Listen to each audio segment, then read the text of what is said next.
Story के शुरू में हम ऑक्टा नामी एक लड़के को देखते हैं जो कि एक फाइटर है। वो अपनी बेटी को लेटर लिख रहा है जिसका बर्थडे आने वाला है। इसकी एक फ्रेंड कॉस्मा है जिसके साथ ही प्रैक्टिस किया करता है और इसका एक और दोस्त पॉल भी है जो इसके मैचेस वगैरह फिक्स करता है। ऑक्टा का एक और फाइटर बग के साथ मुकाबला होने वाला है, लेकिन बग की किसी वजह से लेट हो जाता है और इनका मैच डिले होता रहता है। ये मैच काफी ज्यादा तगड़ा होने वाला है। मैच डिले होने की वजह से ऑक्टा को काफी ज्यादा गुस्सा आ जाता है क्योंकि अब उसका मैच उस दिन फिक्स हो चुका है जिस दिन इसकी बेटी का बर्थडे है। फिर उस दिन ऑक्टा अपनी बेटी से वीडियो कॉल पर बात करता है और कहता है कि आज रात को मैं तुम्हारी बर्थडे सेलिब्रेट करने के लिए हर सूरत आने वाला हूँ और मैं तुम्हारे लिए एक कैट भी गिफ्ट लेकर आऊंगा। फिर हम पॉल और कॉस्मा को देखते हैं जो ऑक्टा को मैच के लिए लेकर निकल पड़ते हैं। ऑक्टा चाहता है कि जल्दी से आज का मैच खत्म हो क्योंकि उसे हर सूरत में अपनी बेटी के पास जाना है। वहाँ पर चीनो भी आ जाता है और ऑक्टा को कहता है कि आज का मैच तुम्हें जीतना होगा क्योंकि इस पर बहुत तगड़ा जुआ लगा हुआ है। यहाँ पर हम बर्ग को भी देखते हैं जिससे ऑक्टा का मुकाबला होने वाला है। ऑक्टा मुकाबले के लिए पूरी तरह से तैयार हो जाता है, तभी इसकी एक्स वाइफ की कॉल आ जाती है। वो इसे कहती है कि कल मैं बेटी की कस्टडी लेने वाली हूँ क्योंकि आज इसका बर्थडे है और तुम उसकी खुशियों में भी शरीक नहीं हो सकते, इसलिए तुम्हें अपनी बेटी के साथ रहने का और उससे मिलने का कोई अधिकार नहीं है और इसी ग्राउंड पर मुझे इसकी कस्टडी मिलने वाली है और इसके बाद मैं कभी भी तुम्हें तुम्हारी बेटी से नहीं मिलने दूंगी।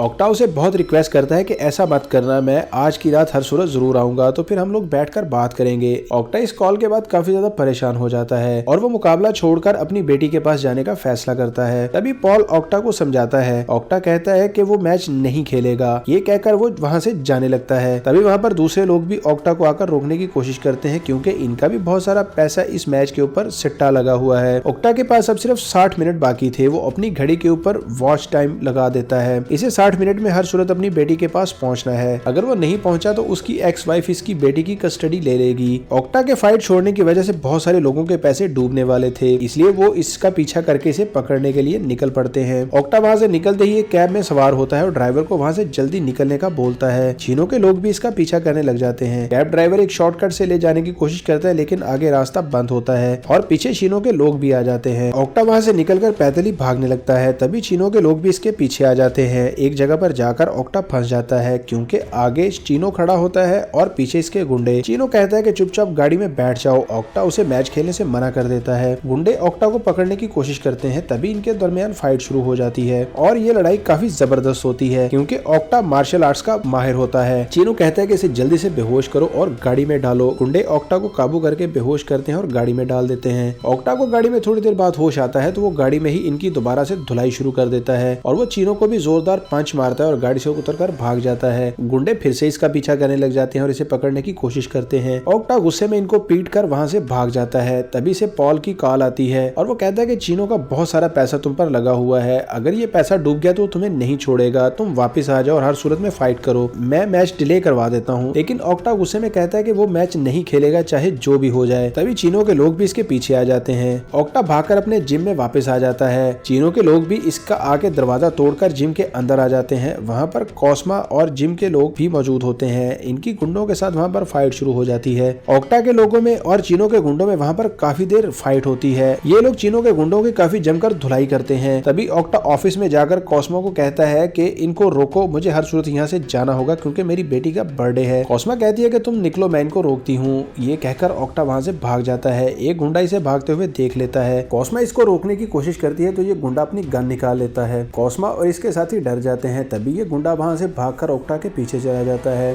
गुंडों से डर के भागते हुए ऑक्टा के सामने पुलिस की गाड़ी आ जाती है। पुलिस वाले ऑक्टा से पूछते हैं कि तुम भागकर कहाँ जा रहे हो और पुलिस वालों को ऑक्टा पर शक हो जाता है। ऑक्टा की पुलिस वालों के साथ बहस हो जाती है। पुलिस वाले इसे अरेस्ट करके गाड़ी में बिठा के साथ ले जाते हैं। अभी ऑक्टा के पास सिर्फ 45 मिनट्स बचे हैं। तभी चीनो के लोग भी इसके पीछे आ जाते हैं और वो अपनी गाड़ी से पुलिस की गाड़ी को हिट करते हैं और गाड़ी उलट जाती है। तभी ये गुंडे आकर ऑक्टा को गाड़ी से निकालकर कहते हैं कि चुपचाप हमारे साथ चलो, लेकिन ऑक्टा इनकी गन छीन लेता है और वहाँ से भाग जाता है। पुलिस वाले गाड़ी से किसी तरह बाहर निकलते हैं। चीनो के लोग पुलिस को देखकर वहाँ से भाग जाते हैं। तभी ऑक्टा वहाँ से भागकर एक बेकरी पर पहुंच जाता है और वहाँ पर एक केक ऑर्डर करता है। तभी चीनो के लोग अंदर आ जाते हैं और इसको कहते हैं कि तुम्हें हमारे साथ चलना है। ऑक्टा साथ चलने से एक बार फिर मना कर देता है। इसी वजह से चीनो के गुंडे और ऑक्टा के बीच में दोबारा यहाँ पर फाइट हो जाती है। ये गुंडा ऑक्टा को काफी ज्यादा पीटता है लेकिन ऑक्टा भी हिम्मत नहीं हारता और वो आखिर में इस गुंडे को काफी ज्यादा पंच मारकर इसकी हालत खराब कर देता है और वो बेकरी से बाहर आ जाता है। तभी हम देखते हैं कि यहाँ पर बर्ग भी आ जाता है जिससे इसकी फाइट फिक्स थी। ऑक्टा वहाँ से किसी तरह निकल जाता है। ये लोग फिर से इसका पीछा करते हैं। ऑक्टा भागकर एक नाइट क्लब में चला जाता है जहाँ पर बहुत ज्यादा रश होता है। ये दूसरे दरवाजे से वहाँ से निकलने ही वाला होता है, लेकिन बर्ग आकर इसको रोकता है। तभी एक आदमी आगे आता है और ऑक्टा इसको गिरा देता है। कांच का एक टुकड़ा लगने की वजह से इस आदमी को जख्म आ जाता है और वो इसी कांच के टुकड़े से मार के ऑक्टा को उसके पेट में जख्म कर देता है। तभी बर्ग आकर अपने आदमी को पंच मारता है कि तुम्हें इसको घायल नहीं करना था।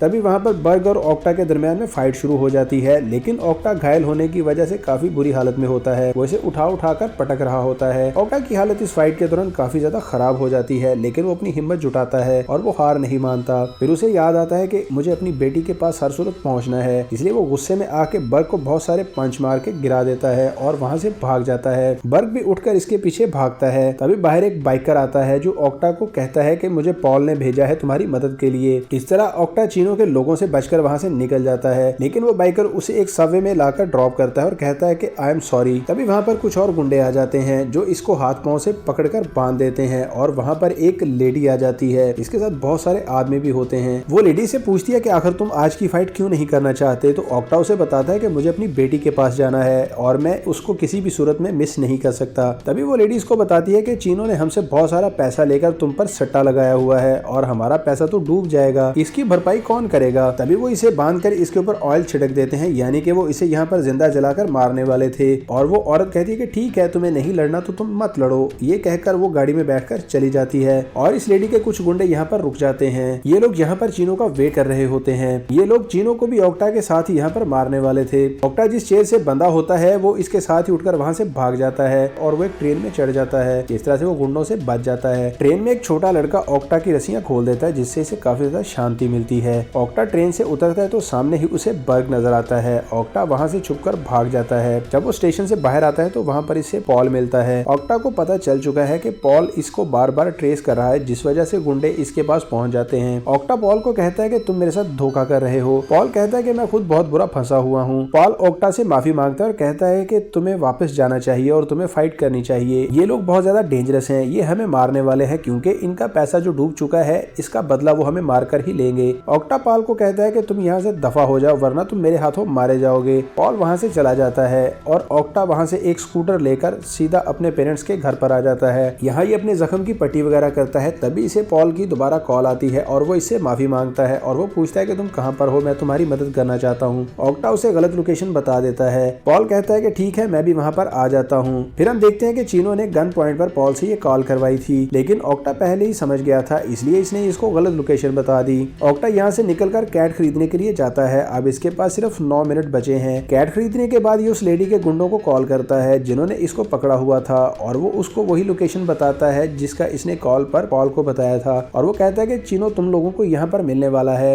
इसके बाद वो पुलिस को कॉल करता है और वही एड्रेस पुलिस को देता है और बताता है कि यहाँ पर एक गैंग वार होने वाली है ताकि ये सभी लोग पुलिस के हत्थे चढ़ जाएं। ऑक्टा वहाँ से कैट लेकर निकलने वाला होता है तो वो देखता है कि चीनो ने गन पॉइंट पर पॉल को पकड़ा हुआ है। चीनो तभी वहाँ पर ऑक्टा को भी देख लेता है और वो इसको भी गन पॉइंट पर वहाँ पर बैठा लेता है और कहता है कि तुम्हें मेरे लिए फाइट करनी है वरना मरने के लिए तैयार हो जाओ, क्योंकि तुम लोगों ने मेरा सारा पैसा डबो दिया है, इसलिए मैं तुम लोगों को छोड़ने वाला नहीं हूँ। तभी उस लेडी के गुंडे भी वहाँ पर आ जाते हैं जो चीनो पर गोलियां चला देते हैं। ऑक्टा पॉल और चीनो गोलियों से बचने के लिए छुप जाते हैं। चीनो ऑक्टा को कहता है कि तुमने इन लोगों को यहाँ पर बुलाया है, तो ऑक्टा कहता है कि नहीं, मुझे ऐसा करने की हरगिज जरूरत नहीं है। तभी बाहर खड़े इन गुंडों और पुलिस के दरमियान में गोलियों से फाइट शुरू हो जाती है। तभी चीनो पॉल के पांव पर गोली मार देता है। ऑक्टा को गोली मारने ही वाला होता है कि वहाँ पर कॉस्मो आ जाती है। तभी ऑक्टा और कॉस्मो मिलकर चीनो के साथ फाइट करते हैं। चीनो ऑक्टा को मारने ही वाला होता है, तभी पॉल के हाथ में दूसरी गन लग जाती है और वो चीनो को आवाज देता है कि रुक जाओ वरना मैं तुम्हें गोली मार दूंगा। ऑक्टा उठ के चीनो को बहुत बुरी तरह से पीटता है और इसकी हालत काफी खराब कर देता है। फिर ये लोग वहाँ से निकलने लगते हैं, लेकिन ऑक्टा कहता है कि तुम लोग जाओ, मुझे भी अपना काम पूरा करना है। फिर वो कैट का गिफ्ट उठाकर पैदल चलने लगता है। इसके टाइम पर 60 मिनट पूरे हो चुके हैं। तभी ऑक्टा अपनी बेटी के घर के सामने जाकर गिर जाता है क्योंकि वो बहुत ज्यादा घायल होता है और इसके हाथ से बिल्ली भी छूटकर चली जाती है। तभी इस घर के अंदर से ऑक्टा की बेटी आती है और वो इसको घायल देख के काफी ज्यादा दुखी होती है और इसके साथ लग जाती है और वो कहती है कि आप तो बहुत ज्यादा घायल हैं। तभी कुछ समय के बाद ऑक्टा की एक्स वाइफ भी घर के अंदर से बाहर निकलती है। इसके साथ इसका पति भी होता है। इसी समय ऑक्टा की एक्स वाइफ को भी पता चल जाता है कि ऑक्टा की बेटी और ऑक्टा एक दूसरे के बगैर नहीं रह सकते, इसलिए वो चुपचाप घर के अंदर चली जाती है।